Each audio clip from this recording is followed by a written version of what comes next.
El amor de un padre se demuestra en todo. Y la corrección sí duele, pero es necesaria. Porque la corrección no es odio y el castigo no es violencia, es amor. Quiero que abra su Biblia conmigo en la primera carta de Juan, capítulo 3. Parte de lo que hablábamos ahora tiene que ver con la revelación. Revelación, ¿qué es la revelación? Revelación es quitar el velo, eso es lo que significa. Ayer estuve en una boda y la novia, ahora los vestidos son muy diferentes, ¿verdad? Pero recuerdo cuando yo era niño que íbamos a todas y cada una de las bodas de la iglesia, porque todavía estaba en una iglesia más pequeñita y podíamos hacerlo, pero siempre la novia entraba con un velo. Y entonces, ¿verdad? Llega al altar y hay veces que llegando al altar el novio quita el velo. Hay veces que hasta el momento del beso, ¿no? Bueno, puedes quitar el velo y darle el beso a la novia. Y todos esperando a ver la reacción del novio, que no se fuera a espantar, ¿verdad? A la hora de quitar el velo, casi siempre lloran, ¿verdad? No puede ser.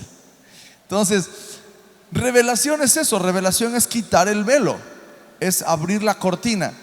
Cuando hablamos de revelación en la vida cristiana, tenemos que entender, mis amados hermanos, que hay ciertas cosas que nuestra mente rudimentaria, nuestra mente humana no logra comprender, y hay algunas otras que nunca vamos a comprender en su totalidad. Por ejemplo, por más que le demos vueltas, nos va a costar mucho trabajo entender la eternidad.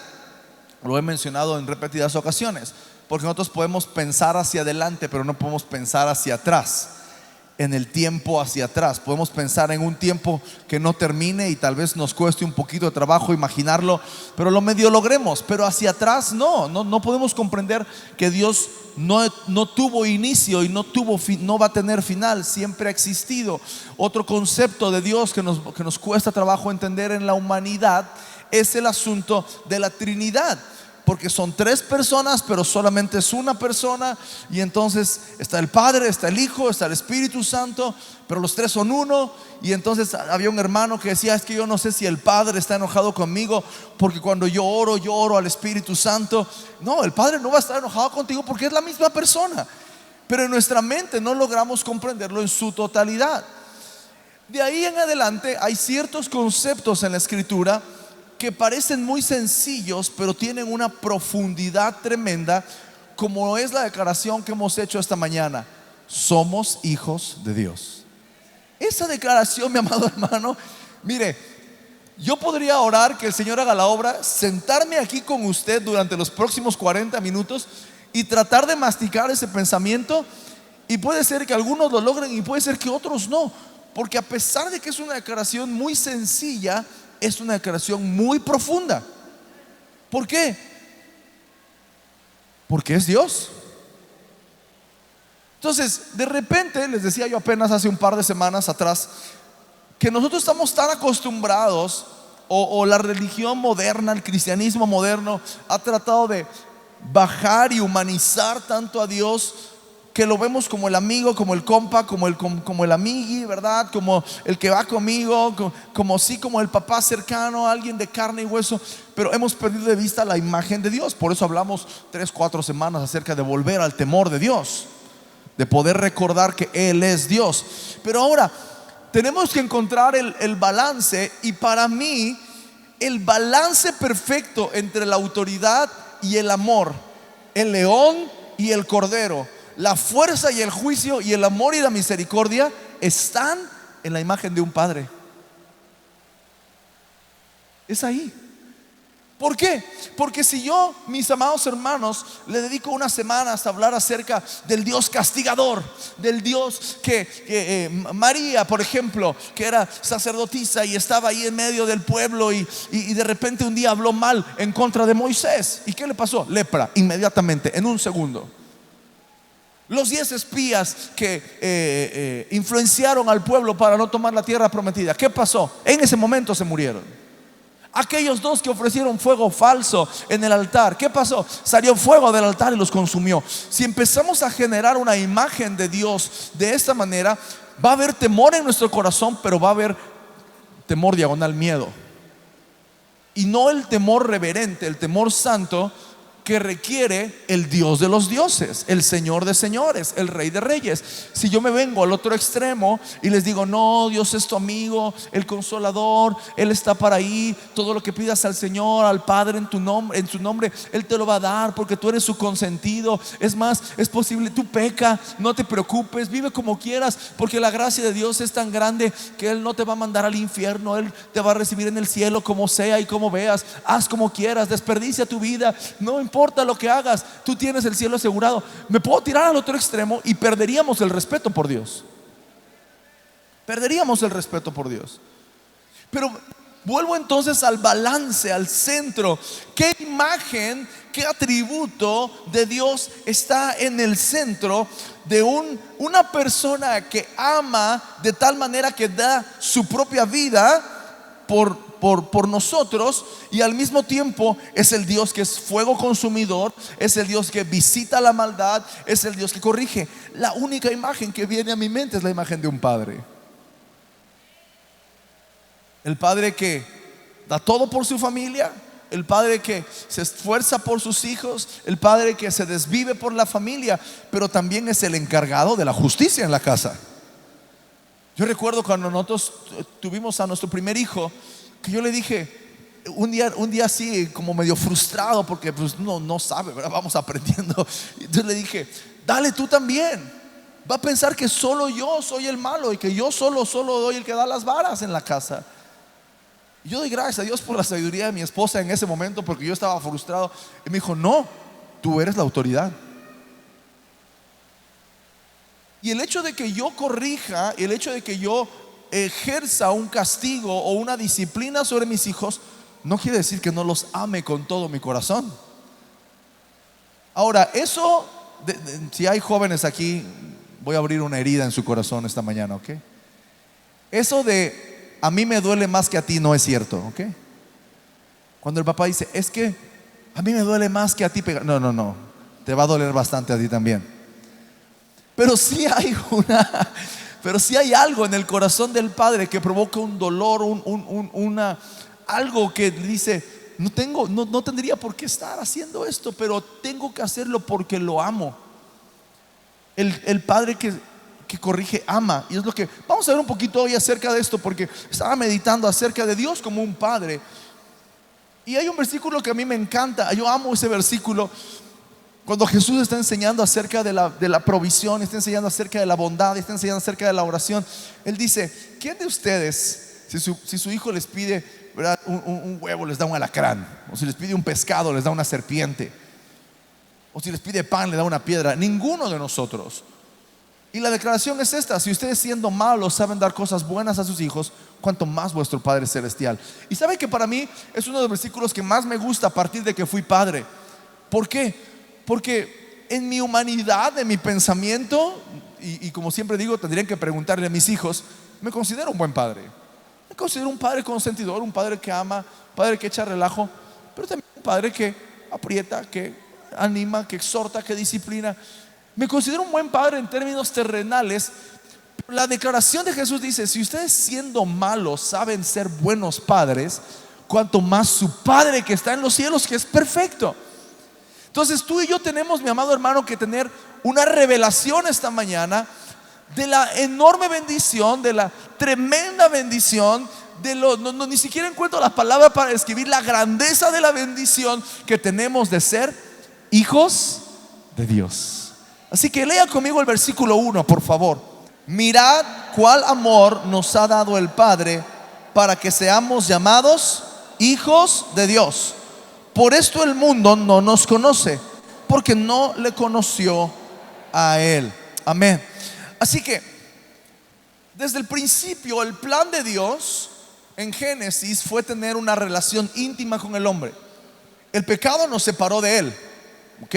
El pecado nos separa de Él. dice la palabra que por cuanto todos pecamos, estamos destituidos de la gloria de Dios, que no hay justo ni aun uno. Ese pecado nos echó fuera del jardín del Edén y nos puso a sudar, y que a través de ese sudor de nuestro trabajo pudiéramos cosechar nuestro pan. Sin embargo, cuando Jesús viene, Él viene a restaurar todas las cosas. Ahora, Él no restaura la parte del jardín, no restaura la parte de que no tengamos vergüenza por estar desnudos, no restaura la parte tal vez de estar caminando, ¿verdad?, en medio del jardín simplemente cuidando la tierra, sino que viene a restaurar lo más importante, que es la relación con Dios. Porque hasta ese momento la ley había sido establecida para que el hombre pudiera acercarse al tabernáculo, pero no a Dios. Pudieran llegar hasta el atrio, hasta el patio, y que el sacerdote le recibiera el corderito, y el padre de familia poner la mano sobre el cordero, que fuera degollado, derramada su sangre, y ese sacrificio cubriera los pecados por un tiempo determinado. Pero cuando Jesús viene, Él viene para transformar la mentalidad del pueblo de Israel y traerlos una vez más a un jardín del Edén espiritual, en donde el hombre pueda caminar con Dios, en donde el hombre pueda escuchar a Dios. Cuando Adán peca y escucha que Dios está caminando en el jardín, se esconde por la vergüenza que había en él. Ahora, en nuestra relación con Dios, a través de la sangre de Jesucristo, se restaura ese jardín del Edén, ese lugar de encuentro, ese lugar donde tú puedes caminar con Dios todos los días. Tal vez no estás desnudo en tu carne, pero en nuestro espíritu no tenemos nada que ocultar delante de Dios. Y la declaración que Jesús hace para poder restaurar la relación del pueblo de Israel con su Dios es la siguiente: cuando oren, oren así: Padre nuestro. Esa declaración, mis amados hermanos, podríamos tardarnos un ratote hablando de esto, porque tú y yo hoy estamos familiarizados con la idea de Dios como un padre, como la idea de un Dios cercano, pero el pueblo de Israel no podía acercarse a Dios. Es más, ni siquiera podían estar en el templo, porque había una tribu que había sido apartada desde el principio para servir en el templo, que era la tribu de Leví. Entonces, no podíamos pensar siquiera, como pueblo de Israel, no podíamos tener la noción, el pensamiento ligero de decir: ah, no, sí, Dios es mi papá. Pero mirad cuál amor nos ha dado el Padre, que nos hizo sus hijos. Él mandó a Jesús a morir por nosotros, para que todo aquel que en Él cree no se pierda, sino tenga vida eterna, y que todos los que le reciban tengan el derecho, la potestad de ser llamados hijos de Dios, o herederos, dice Romanos, y hermanos los unos de los otros. Amén. Por eso nos decimos hermanos, porque somos hijos de un mismo Padre. Así que esta declaración de Mateo capítulo 6 dice: Padre nuestro. Después Pablo amplía en el versículo que leíamos ahora en la administración. Decíamos: ustedes no han recibido un espíritu de esclavitud para estar en temor, sino que han recibido un espíritu de adopción. Ahora, hay otro pasaje por ahí donde Dios está hablando acerca de la vid, y dice que la vid tenía unas ramas que fueron arrancadas y otra rama silvestre que fue injertada. Eso somos tú y yo. Porque el principio, el plan de Dios fue el pueblo de Israel, su pueblo, su nación. Pero a través de Jesucristo la salvación se abre para todo aquel que en Él cree. Pueden ser hijos de Dios todos los que en Él crean y todos los que le reciban en su corazón. Entonces tenemos tú y yo ahora la enorme bendición de ser llamados hijos de Dios. Tal vez no nacimos hijos de Dios, pero fuimos adoptados. Y esto es algo tremendo, mi hermano. La adopción es algo tremendo, porque aquellos que tienen hijos saben que cuando reciben a un bebé en sus brazos por primera vez, y si no, ahorita le aparecen videos en todas las redes sociales, porque así pasa, ¿verdad? En el Día del Padre vemos este hombre abraza a su bebé por primera vez y está llorando. ¿Por qué? La esposa llora, él llora. ¿Por qué? Porque fue resultado de su amor, porque fue resultado de la promesa de Dios. Serán una sola carne. El ser una sola carne se cumple en nuestros hijos. Son una sola carne de nosotros dos. El haber cuidado toda la etapa de embarazo, que no pasara nada, tener los nutrientes necesarios, finalmente la mujer pasar por los dolores del parto tremendos o por la cirugía cuando es necesario, y entonces ven el cumplimiento y este es mi hijo, no puede ser, lo amo con toda mi alma, lo amo con todo mi corazón. Imagínense que usted está ahí en ese momento y alguien llega y le da otro bebé. ¿Qué va a pasar? Si ese otro bebé no es suyo, usted va a buscar tal vez de quién es, ¿verdad? Este bebé no es mío, ¿dónde está? ¿Verdad? Y le dijeron, no, te lo tienes que quedar. ¿Qué diferencia habría entre su hijo natural y su hijo adoptivo? ¿Qué diferencia habría? Ahora, en teoría no tendría que haber diferencia, muchas veces la hay. Pero la bendición que tú y yo tenemos, mi amado hermano, es que Dios nos amó como amó a su hijo y nos recibe como recibe a su hijo. ¿Por qué? Porque Dios no puso en nosotros una esclavitud o un temor, sino que puso en nosotros un espíritu adoptivo. Fuimos adoptados en la familia de Dios. Y escúchame esto, porque esta declaración de Romanos es bien fuerte, es bien tremenda cuando le pones atención al asunto. Recibimos el espíritu de adopción por el cual nosotros ahora clamamos Abba. Porque una persona que se agrega, algunos de ustedes saben que yo viví por un año fuera del país estudiando, y yo viví con una familia, era un matrimonio, pero nunca les dije papá o mamá. Siempre era señor fulano, señora fulana. ¿Por qué? Porque no había una relación directa que me permitiera decirles papá o mamá. No era mi papá, no era mi mamá. Sin embargo, en el proceso de adopción, el amor llega a ser tan profundo que no hay diferencia entre el hijo natural y el hijo adoptivo. Y cuando Dios nos recibe como sus hijos adoptivos, para Él no hay diferencia entre su hijo natural y nosotros. Tú y yo, mi amado hermano, somos coherederos con Cristo. No dice que a Cristo le tocó una cosa y a ti te tocó otra. Dice que compartimos la herencia. Por supuesto, otra vez tendríamos que regresar al asunto de la deidad, de la Trinidad, y darnos ahí un round y un montón de vueltas para saber que Jesús es Dios y nosotros no. ¿Ok? Pero en cuanto a hijos, escuche lo que dice la palabra en Romanos que leímos. El Espíritu mismo da testimonio a nuestro espíritu de que somos hijos de Dios. Nosotros somos hijos de Dios. Y ese espíritu de adopción por el cual nosotros clamamos Abba, Padre. Entonces, si nos acercamos a Dios como un padre, vamos a tener el balance perfecto entre lo que hace un padre en cuanto a la corrección y lo que hace un padre en cuanto al amor. ¿Qué hace un padre en lo natural que igualmente hace Dios, pero en perfección?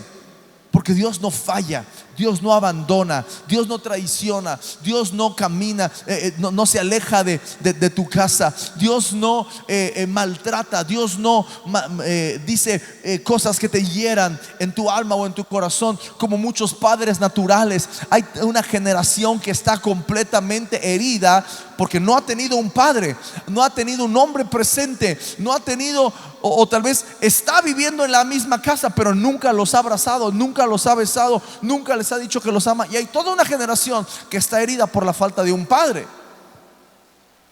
¿Qué tenemos que hacer tú y yo, mi amado hermanos? Presentarlos con el único padre que es perfecto. Por más buenos padres que seamos, somos imperfectos. Cuando hablamos de las características del padre, que vamos a tocar rápidamente ahora, podemos decir, sí lo hago, pero Dios lo hace mejor. Dios lo hace mejor. ¿Por qué? Porque Él es la máxima expresión de todo lo que es bueno. Si tú piensas que eres bueno, Él es más bueno. Y no hay nadie más bueno que Él. Si tú piensas que eres alegre, Él es alegre y no hay nadie más alegre que Él. Él es la máxima expresión de todo lo que es bueno. Así que veamos algunos aspectos de la paternidad. Voy a leer algunos versículos porque el día de ayer que estaba buscando y pensando en la paternidad, el Señor me hace sentir todos y cada uno de los aspectos de la paternidad divina se encuentran en la palabra de Dios. Así que yo quiero leerle muchos versículos esta mañana, orando que la palabra de Dios haga efecto y sea como una espada que cruce hasta lo más profundo y al mismo tiempo sane nuestro interior y nos convierta. Así que tenemos una primera declaración que es Padre nuestro. Esta es nuestra declaración global de lo que estamos hablando hoy. Pero ¿qué hace un padre? Un padre protege. Y yo quiero que no solamente pienses en tu padre natural, si lo tienes o no, sino que esta mañana te enfoques en que Dios es tu padre. Puede ser que tengas a tu papá al lado, y estas características serán un reto para nosotros como hombres, padres de familia, el cumplirlas, el llevarlas a cabo, como lo hablamos ahora en nuestro congreso de hombres. Pero hoy no quiero que pienses en tu padre natural. Quiero que cada característica que vayamos viendo digas: esto lo hace Dios conmigo. Amén. Así que si decimos que un padre protege, Dios nos protege. Y dice el Salmo 125 versículo 2: como Jerusalén tiene montes alrededor de ella, así Jehová está alrededor de su pueblo desde ahora y para siempre. Así que no estás solo. Un padre protege. Ayer casualmente, finalmente estamos en temporada del Día del Padre y todos los videos que me están apareciendo en internet tienen que ver con el Día del Padre.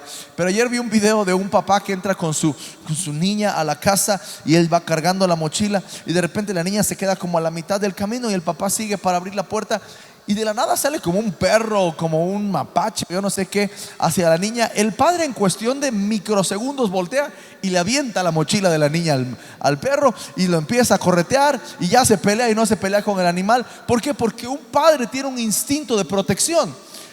Y dice aquí entonces el Salmo que Dios está rodeándote. Escucha cómo lo cantamos hace un rato: estoy rodeado por los brazos del Padre. Y esa es una condición que no pierdes cuando sales de aquí, porque ahorita sí estamos cantando y sentimos el amor de Dios y sentimos el abrazo del Padre. Pero mi amado hermano, cuando sales, los brazos del Padre siguen ahí. Los brazos del Padre siguen rodeándote. Así como Jerusalén tiene montes alrededor de ella, así Jehová está alrededor de su pueblo. Son varios, así que me voy a ir rápido con ellos, ¿ok? Siguiente: un padre provee. Dice Santiago 1:17: toda buena dádiva y todo don perfecto desciende de lo alto, del Padre de las luces, en el cual no hay mudanza ni sombra de variación. Y Mateo capítulo 6 versículo 26 dice: mirad las aves del cielo, que no siembran, ni ciegan, ni recogen en graneros, y vuestro Padre celestial las alimenta. ¿No valen ustedes más que ellas? Yo quiero que tengas estas dos imágenes en tu mente, mi amado hermano, porque a veces podemos pensar: ay, Dios se olvidó de mí, Dios no quiere bendecirme, Dios no quiere prosperarme, es que yo necesito esto, necesito aquello. Y empezamos a tener pensamientos de derrota, empezamos a tener pensamientos de necesidad.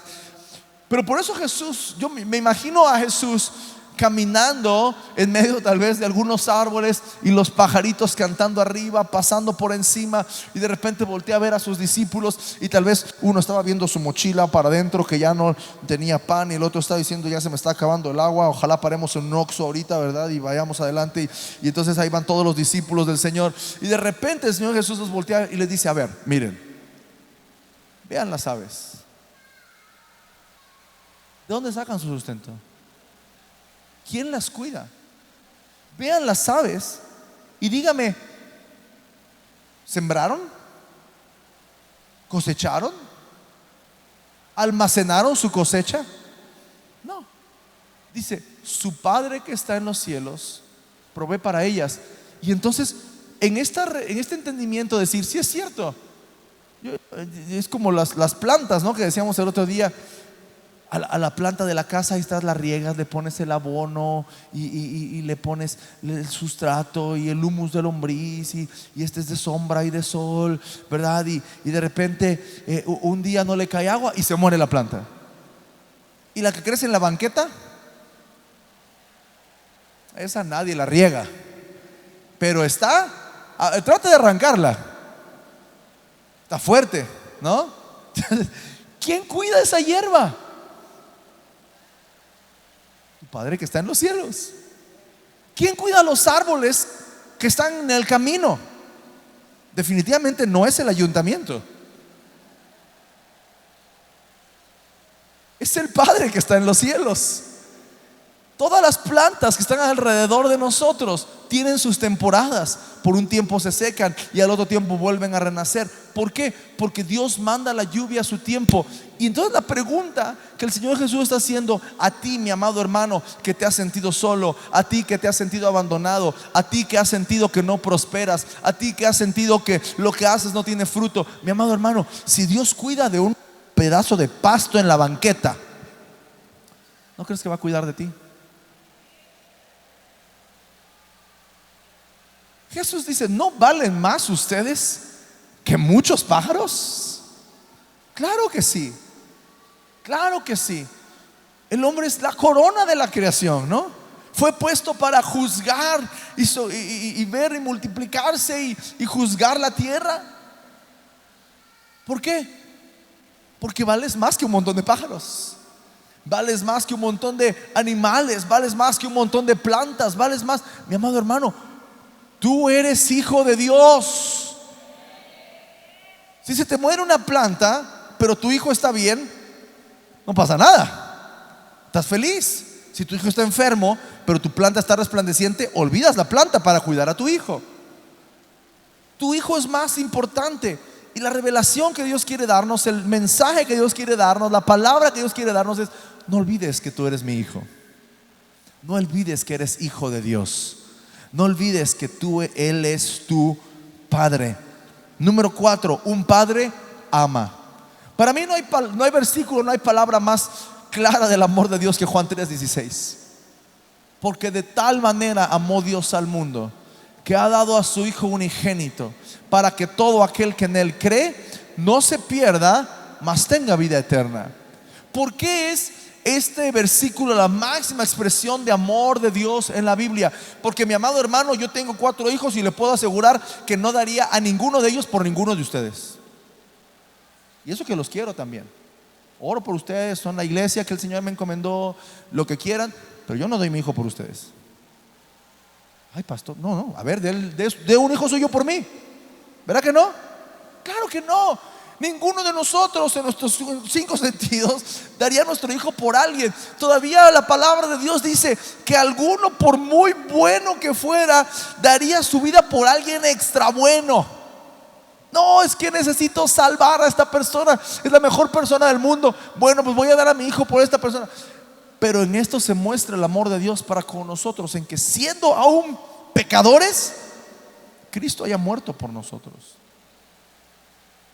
Porque de tal manera, solamente esa expresión, mi amado hermano, te dice que no hay una cantidad que pueda describir las palabras de cuánto te ama Dios. Porque de tal manera amó Dios al mundo, que ha dado a su Hijo, dio su Hijo, para que si tú crees en Él, no te pierdas, mas tengas vida eterna. Número 5, un padre ayuda o un padre afirma.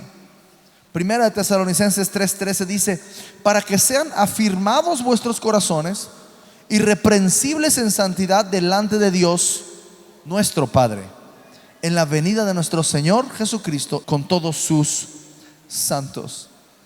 Ninguno de nosotros tiene malos deseos para sus hijos. Ninguno de nosotros, cuando pasamos a presentar a nuestros pequeñitos a final de mes, o cuando recibimos al bebé en nuestros brazos, ¿verdad? Está la mamá ya todavía cubierta en sudor y los doctores siguen trabajando en ella, y llega la enfermera ya con el bodoquito, ¿verdad? Envuelto en una cobija, y te lo da en tus brazos, y tú lo recibes y dices: ojalá sea un alcohólico, ojalá sea un drogadicto tremendo, ojalá sea un maleante. ¿Verdad que no? Todos pensamos que nuestros hijos van a ser los mejores. Todos, cuando tú recibes, dices: aquí está el próximo Bill Gates, aquí está el próximo Carlos Slim, aquí está el próximo presidente de la república, aquí está el mejor de todos los tiempos, aquí está el mejor deportista, aquí él va a ser astronauta, él va a ser el primer hombre en llegar a Marte. Yo no sé, tenemos imágenes e ideas tremendas para nuestros hijos, y conforme van creciendo vamos animándolos, ¿no? Vamos empujándolos. Puedes hacer esto, tú eres más inteligente que esto, tú puedes dar más esfuerzo en esto, Dios te dio esta capacidad. Vamos afirmándolos, vamos impulsándolos. Mi amado hermano, Dios está desde el cielo clamando por ti también, porque Él es un padre y Él quiere ver lo que tú puedes llegar a ser. Cuando Él te vio y Él te salvó, Él no dijo: a ver, écheme al drogadicto ese, a ver, écheme al alcohólico ese, a ver qué pasa. Aquí lo echamos en la iglesia hasta que Cristo venga, nada más para que ya no esté pecando. No, cuando Él te hizo desde el vientre de tu madre, Él preparó un propósito para ti, un propósito que solamente es tuyo, una meta que solamente es tuya, un propósito desde que tú naciste. A Dios no le sobraba masa de humano y dijo: aviéntelo ahí en Cuernavaca. No, Dios te creó desde el vientre de tu madre con un propósito. Te formó en las entrañas, dice. Y Él sabía, y cada vez que tú tropiezas, cada vez que tú das un paso en falso, cada vez que tú empiezas a desviarte del propósito, del llamado, Dios tiene que venir, porque Él es un padre y Él está diciendo: hey, regrésate para acá, no es por ahí. Isaías dice que todos nosotros nos descarriamos como ovejas. Las ovejas se van siguiendo una mosca, siguiendo un pasto, siguiendo algo. No son animales muy brillantes, pero el amor del pastor es volverlas a jalar al rebaño. Dios, nuestro Padre, Él quiere afirmar tus pasos y Él quiere ayudarte a caminar en el propósito que Él creó para ti. Ahora, también nos dio esta libertad de hacer y de decidir. El hecho de que haya un propósito para ti no quiere decir que Dios te vaya a manejar como una marioneta y te vaya a decir: a ver, es por acá, es por acá. No, mi amado hermano, tenemos que tener mucho cuidado que nuestras acciones, nuestros dichos no nos alejen del plan de Dios, y escuchar su voz que nos ayuda y nos afirma. Número 6, un padre corrige. Un padre corrige.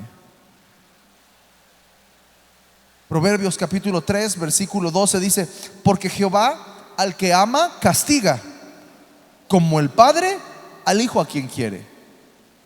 Y aquí es donde se pone serio el tema, ¿no? Veníamos mucha risa, pero ahorita ya sacó la cinturón el Señor.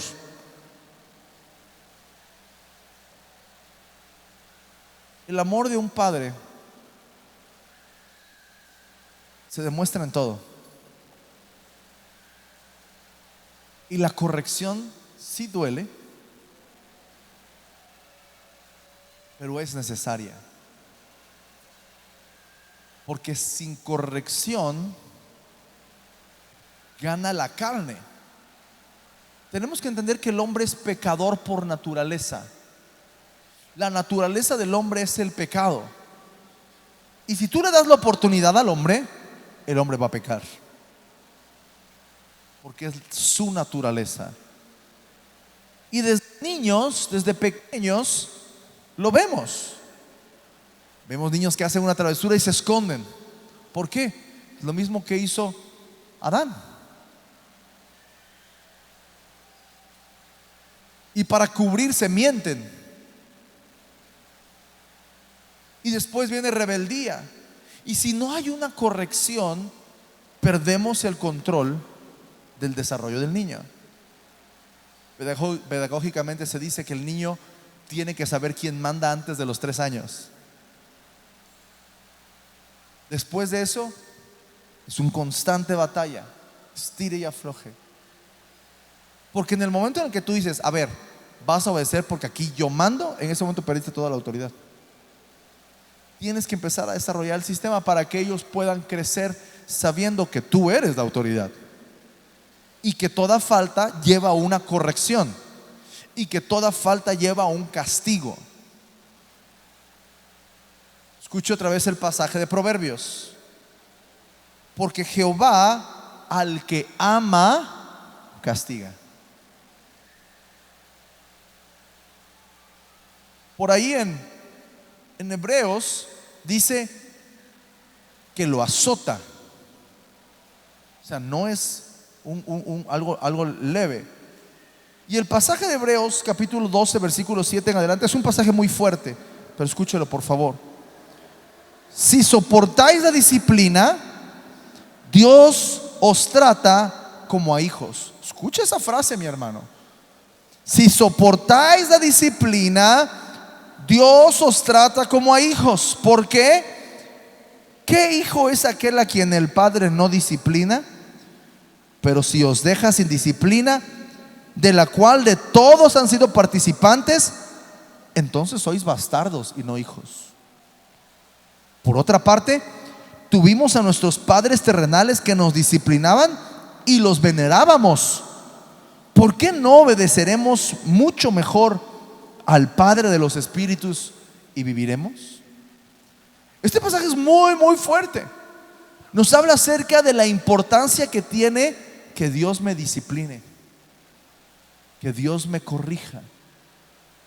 Porque si Él me corrige, quiere decir que soy su hijo. Si Él me deja hacer lo que yo quiera sin corrección, entonces soy un bastardo, un hijo mal habido, que es pero no es. Pero si hay corrección hay amor, y si hay corrección hay paternidad. Por eso es tan importante recibir la corrección de Dios. No nos gusta. Yo recuerdo que hace algunos años, en mis años de adolescencia, estaba aquella canción, Al taller del maestro. Me gusta mucho esa canción. Yo la cantaba: al taller del maestro vengo, pues Él me curará, ¿verdad? Me salas y vengo que me quiebre. Y empezaron a pasar un montón de cosas en mi vida, que Dios empezó a disciplinarme de manera muy fuerte. Y todo lo que pude recibir de mi mamá fue: ándele, siga cantando al taller del maestro. Eso fue lo que me dijo mi mamá. Me dijo: finalmente es tu oración, el Señor te está haciendo en el hombre que Él quiere que tú seas. Necesitamos la corrección del Señor, porque la corrección significa amor. Si dentro de la iglesia no hay corrección, no hay amor. Se corrige a quien se ama. ¿Para qué? Cuando yo he tenido que corregir a mis hijos, yo siempre les he dicho esto: te corrijo porque quiero que seas un buen hombre o una buena mujer en caso de mi hija. Te corrijo porque quiero que seas una buena persona. Y la única manera en la que vas a aprender, si no es por las buenas, es por medio de la corrección. Así que cuando Dios nos corrige, tenemos que recibirla con gozo y con alegría. Pero número 7, un padre consuela. Segunda de Tesalonicenses 2:16 dice: y el mismo Señor Jesucristo nuestro Dios, Señor nuestro y Dios nuestro Padre, el cual nos amó y nos dio consolación eterna y buena esperanza por gracia. Y el Salmo 27:10 es una de las promesas más hermosas de consuelo a nosotros. Dice: aunque mi padre y mi madre me dejaran, con todo Jehová me recogerá. Hay un consuelo divino, hay algo que nos abraza, que nos llena de amor, aún en medio, mi amado, escúchame, aún en medio de la disciplina. Porque nosotros aprendimos a disciplinar de esta manera. Yo llamo a mis hijos, me siento con ellos y ya tengo la vara al lado. Ellos ya saben qué es lo que va a pasar. Pero hablo primero con ellos y les digo: hiciste esto, hiciste esto e hiciste esto. ¿Está mal? No le gusta a papá, no le gusta a mamá, no le gusta a Dios. Porque te amo, te voy a corregir. Después empieza el lloro y el crujir de dientes, previo, ¿verdad? Viene la corrección e inmediatamente después un abrazo de su padre. Porque la corrección no es odio y el castigo no es violencia, es amor. Y ellos tienen que relacionar en su mente la corrección física con el amor de un padre. Por eso explicamos, corregimos y abrazamos. Dios corrige, pero también consuela. Él abraza. Y aun cuando tu padre y tu madre terrenal hayan fallado, porque no somos perfectos, con todo Jehová te recogerá. Esa es su promesa. Él aconseja. Dice el Proverbio capítulo 4: oíd, hijos, la enseñanza de un padre, y estad atentos para que conozcáis cordura, porque os doy buena enseñanza. No desamparéis mi ley, porque yo también fui hijo de mi padre, está hablando Salomón, delicado y único delante de mi madre, y él me enseñaba y me decía: retenga tu corazón mis razones, guarda mis mandamientos y vivirás. No hay mejor consejero que Dios. Necesitamos acercarnos a Dios como nuestro Padre cada vez que tengamos duda, cada vez que tengamos que tomar una decisión, cada vez que no sepamos qué hacer. Debemos acercarnos a recibir el consejo divino. Me voy a apurar porque ya se me está acabando el tiempo. Número 9: un padre dirige o impulsa. El Salmo 37 dice: por Jehová son ordenados los pasos del hombre, y él aprueba su camino. Y Proverbios 20:24 dice: de Jehová son los pasos del hombre, ¿cómo pues entenderá el hombre su camino? El Señor, mi amado hermano, estableció un camino para nosotros por el cual tú y yo tenemos que caminar. Tú y yo tenemos que seguir las pisadas del Señor Jesús. Pedro dice que para esto vino Jesús, para darnos ejemplo, de manera que sigamos sus pisadas. Hay un camino delante de nosotros y cada paso el Señor lo va a ir afirmando, como cuando el niño está aprendiendo a caminar y lo toman de las manos y van caminando con él hasta que finalmente sus rodillas son fortalecidas, sus tobillos son fortalecidos y ese bebé empieza a caminar. De esa manera, escucha el pasaje otra vez: por Jehová son ordenados los pasos del hombre. Así que Él dirige, pero también Dios recompensa. Mateo capítulo 6, voy a leer versículos salteados, versículos 4, 6 y 18. El Señor Jesús está enseñando y dice: para que sea tu limosna en secreto, y tu Padre que ve en lo secreto te recompensará en público. Después dice: mas tú cuando ores, entra en tu aposento, y cerrada la puerta, ora a tu Padre que está en secreto, y tu Padre que ve en lo secreto te recompensará en público. Y después el versículo 18 dice: para mostrar a los hombres, para no mostrar a los hombres que ayunas, sino a tu Padre que está en secreto, y tu Padre que ve en secreto te recompensará en público. Así que cada vez que tú te acercas a Dios, oras, ofrendas, diezmas, ayunas, sirves, asistes en esta intimidad de Padre, la recompensa viene de tu Padre que está en los cielos. La recompensa no viene de los hombres, la recompensa no viene de tu líder, la recompensa no viene de tu pastor, la recompensa viene de Dios. La recompensa viene de tu Padre que está en los cielos. Dios es un Padre que recompensa. Es como nosotros, si esperamos que haya una corrección cuando hay una maldad, hay un premio cuando hay un éxito, ¿no? Tu hijo salió de la primaria, hagamos una fiesta. Es un éxito. El Padre está premiando, está recompensando el esfuerzo que ese niño hizo por 6 años. O cuando sales de la secundaria, cuando sales de la preparatoria, o cuando sales de la universidad, o cuando tienes tu primer trabajo, o cuando te vas a casar, o con cualquier éxito de la vida, mi amado hermano, hay una celebración y hay una recompensa. ¿Por qué? Porque ciertamente hay una justicia, pero hay amor. Ciertamente hay una corrección, pero hay un premio también. Un padre conoce, dice el Salmo 103: como el Padre se compadece de sus hijos, se compadece Jehová de los que le temen, porque Él conoce nuestra condición. Él sabe, Él conoce, no es extraño para Él por lo que estás pasando, y Él te ayuda, afirma tus pasos, te dirige, te consuela, te protege, te ama, te provee, te da todo lo que ya hemos hablado. Y finalmente, un padre perdona. El Salmo 103 versículo 10 dice: no ha hecho con nosotros conforme a nuestras iniquidades, ni nos ha pagado conforme a nuestros pecados. Y primera de Juan capítulo 1 versículo 9 dice que si confesamos nuestros pecados, Él es fiel y justo para perdonar nuestros pecados y limpiarnos de toda maldad.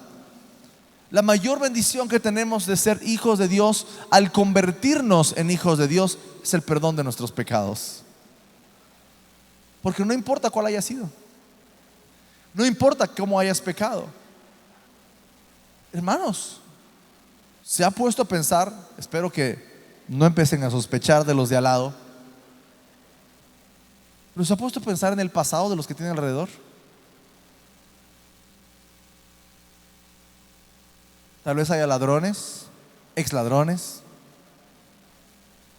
ex secuestradores, ex asesinos.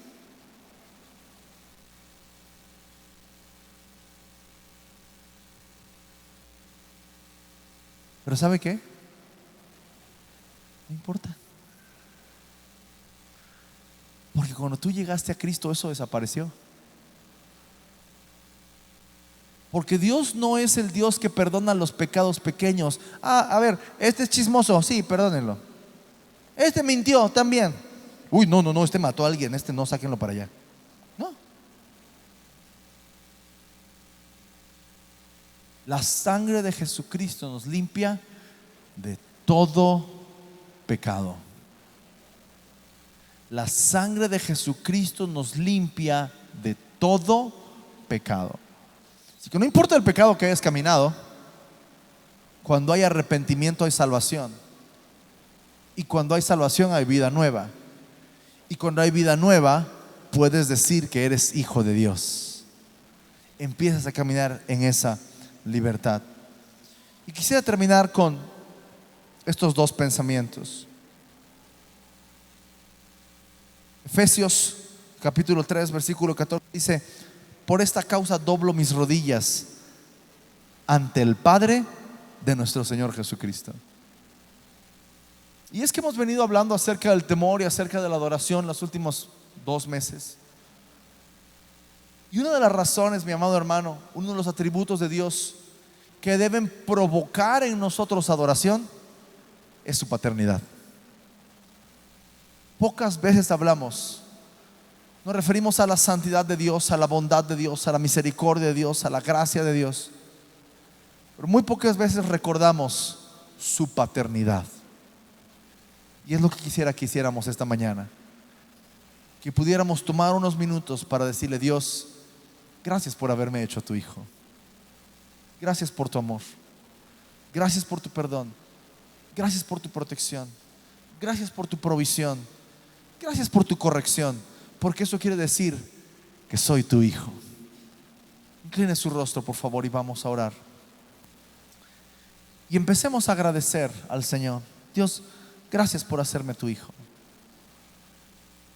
Pero esta mañana aquí es muy posible que haya alguien que no es hijo de Dios. Y tal vez ha escuchado esta declaración que no es verdad, que dice: todos somos hijos de Dios, ¿no? Todos somos criaturas de Dios. Fuimos creados por Dios. Para ser hijo de Dios, tienes que arrepentirte de tus pecados, confesarlo como tu Señor y Salvador y recibirlo en tu corazón. Inclusive puede ser que haya alguien que tiene mucho tiempo viniendo a la iglesia, pero no es hijo de Dios. Porque para ser hijo de Dios hay que arrepentirnos de nuestros pecados, que es lo que nos separa de Dios. La paga del pecado es muerte.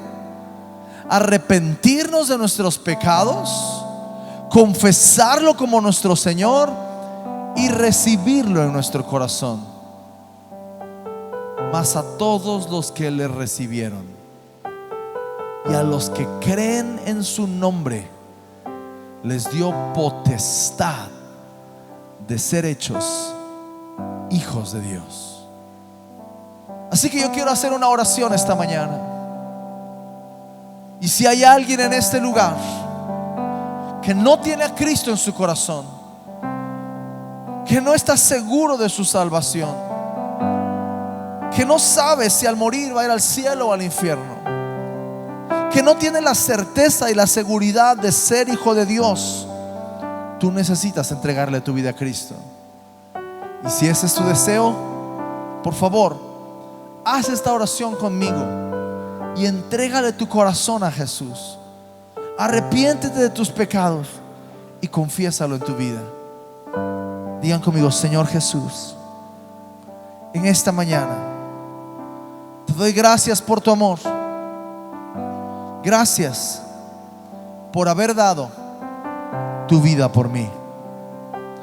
Padre celestial, te entrego mi vida. Perdona todos mis pecados. Sé mi Señor, sé mi Salvador. Ven, vive en mí. En el nombre de Jesús. Amén.